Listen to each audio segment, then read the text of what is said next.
Bismillah ar-Rahman ar-Rahim. Assalamu alaikum wa rahmatullahi wa barakatuh. A lot of people talk about how they're pressured into getting married. There's this pressure of marriage. Well, I got to get married. I got married. My parents are telling me get married. There's this pressure. They feel the pressure on themselves that they have to get married. But one of the things that we don't talk about in our communities enough is the pressure of not getting married. That's right. While you might be sitting there at home feeling the pressure, okay, I got to get married, got to get married. A lot of people are pressured into not getting married. Parents, a lot of times, don't trust their children to get married because they don't feel like they're ready. They don't feel like they know what they're getting themselves into, nor do they feel like they know what their children want. Oh, dad, mom, I want to get married. Mom, dad response says, to who? Why? How do you know how to vet or assess the right person? How do you know this person is going to be the right one for you? You just want to get married. You're infatuated with the concept of getting married. But are you really ready to get married? Do you really know who you want, what you're looking for in a spouse? Or are you just looking for intimacy, right? And that's how parents sometimes think. But we also ignore the fact that a lot of parents are putting pressure on their children not to get married. Why? What are the reasons? Well, number one reason for not getting married, pressure on youth to not get married, is education. Parents say, no, you need to wait. You cannot get married right now. You need to build your education, build your career. Maybe after 5, 6, 10 years, then you'll be in the position to get married. But one thing that's funny enough, and I believe we know, but we pretend not to know, is we know what that leads to. And that leads to zina. A lot of people, I say, oh, brother, here we go again. But the reality is, I've been worked as a counselor for more than 20 years now, having been a school principal, having traveled the world and dealt with and worked with Muslim communities. I can tell you that zina is one of the most prevalent things that are happening today. And one of the reasons is because intimacy is a need of a person, is a need almost, and I'm going to say again almost, and I'm going to say a third time almost, on the level of food and sleep. To be intimate is something that's built inside of us. And when you're telling a 18, 19, 20-year-old that you have to wait another 10 years possibly, what do you think will happen? The least that could happen is that they'll commit the zina of the hand and of the eyes, which comes under what we call pornography. But a lot of people fall into the actual act. And that has some severe ramifications, not only to their health, to their iman. How? Well, obviously when you do that, your iman pretty much goes low. You've committed a huge sin. How about your health? Well, the other day I was talking to a brother who in a very good position for a very good family, but he fell into the sin because of the temptation and because of all the pressure up not to get married.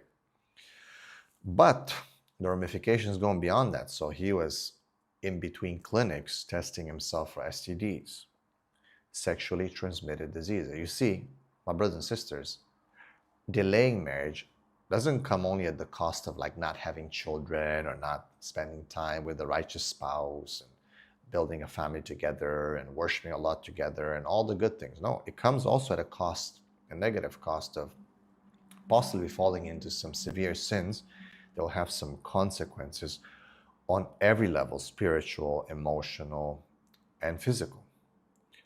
But a lot of parents, and a lot of, sadly, community leaders don't want to talk about this, that we should be encouraging our children to get married, not only encouraging them, but supporting them. Not only supporting, but educating them with what is that they're looking for. You might know that you're looking for a girl who's this tall and this pretty and this kind of hair, and you're looking for a handsome brother who's this tall and this and this job and whatnot. Those are fine. But beyond that, deeper, what are the main characteristics that would make a marriage successful? That is the question. That is something that parents can help through their experience. That is something that imams and dais can help with their knowledge of Islam, of the history of Islam, of the righteous Sahaba who got married and what kept those marriages together. This is knowledge that we can impart with the youth to educate them and help them as opposed to oppose them and push them and pressuring them. Yes, indeed, pressuring them sometimes to commit sins. Now, a person will be like, I didn't push them to commit the sin, they chose themselves.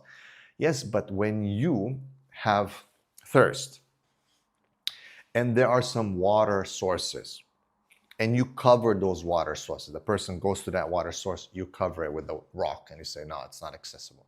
Then the person goes to another one, you cover it, says, no, not accessible. A third, a fourth, a fifth, a sixth. That person is going to get very, very frustrated now. So now all the water sources have been covered, the halal drink, but they see a bottle of vodka. They say, man, I'm thirsty. I'm going to drink now. I'm sorry. I don't care what everyone says. That water's not accessible. That one's not accessible. This one I have to delay for. That one I cannot. I need to wait in line for another few years to drink from it. So I'm just going to go and drink some vodka because I need to quench my thirst. I want you to think of that analogy very deeply. I want you to be honest with your own self, with your desires. I want you to be honest with your fitrah and who you are as a man, as a woman. It's very easy to push this holier than thou behavior in our communities, but it's very difficult to have a proper conversation about the realities of zina and why it happens. People can blame it as much as they want to. They can shun it. They can criticize it. But no one really is asking the question as to why is it happening. People say, oh, because people cannot control themselves. Yes, but why? Oh, because people should fear Allah. Oh, because why? The reality is because we're closing the doors of haram, halal, and opening the doors of halal. It is a society where everyone's inviting you towards zina, and now you're telling youth you cannot get married. But then it goes back to, I guess, the issue of, well, a lot of parents again think that my children are not ready. They forget, okay, fine, I'm ready to help you. Let's say parents will change their mind. They'll hear my videos. They'll hear khutbah. And I've been encouraging imams to give more khutbahs on the importance of this and talk about zina and the dangers of pornography and the dangers of all these sins that are taking place because of what? Because of the pressure of not getting married. Oh, it's okay, beta. It's okay, my son. Just you need to study now. It's okay when you get a job later on. So you're not asking, come on, you guys are not that old, right, parents? You're not like in your 90s. You're not coming from that era. You yourself know you're maybe in your 50s. Like they've had these issues when you were younger. Pornography and all these things were already there. You yourself know that your son or daughter is not just going to be, I don't know, making purification of the soul every day and fasting Mondays and Thursdays. Be rational. Be pragmatic. Be realistic. But let's say you're ready to help your son and daughter, right? Your parents are okay. Brother and sister who's watching right now. What do you do? Like, what are you looking for? Do you even know what questions to ask? See, when you claim the marriage vetting blueprint that I've created, you'll be comfortable to tell your parents, hey, I got a good framework. I know exactly what I'm looking for. I know exactly what questions to ask. Now it's just I got to find the right person. So then it will make parents feel a lot more safer that, hey, my son, my daughter knows what they want. They know what they're looking for. We can even discuss this with your parents. You can even go through the marriage vetting blueprint with your parents, sit down, take their advice, and inshallah get married in under 2 months, not waiting 6 years, 5 years. Get married as soon as possible to protect yourself from zina. There's a lot of holier than thou syndrome around there, around us, around our communities. We need to be pragmatic. We need to be realistic. The Prophet ﷺ, it's not because I'm saying it, it's because the Prophet ﷺ clearly warned us and told us what to do. He gave us the solutions to a lot of these problems, but we tend to not want to listen because we prioritize today dunya success, education, work, money, over the success of the akhirah and protecting our souls. And yes, indeed, intimacy will protect your soul because there's a deep connection between the physical, halal connection, the love between a man and a woman, husband and wife, and being successful spiritually, having that clarity and that ability to not think about your desires, but work towards connecting with Allah subhanahu wa ta'ala. So look at the marriage vetting blueprint.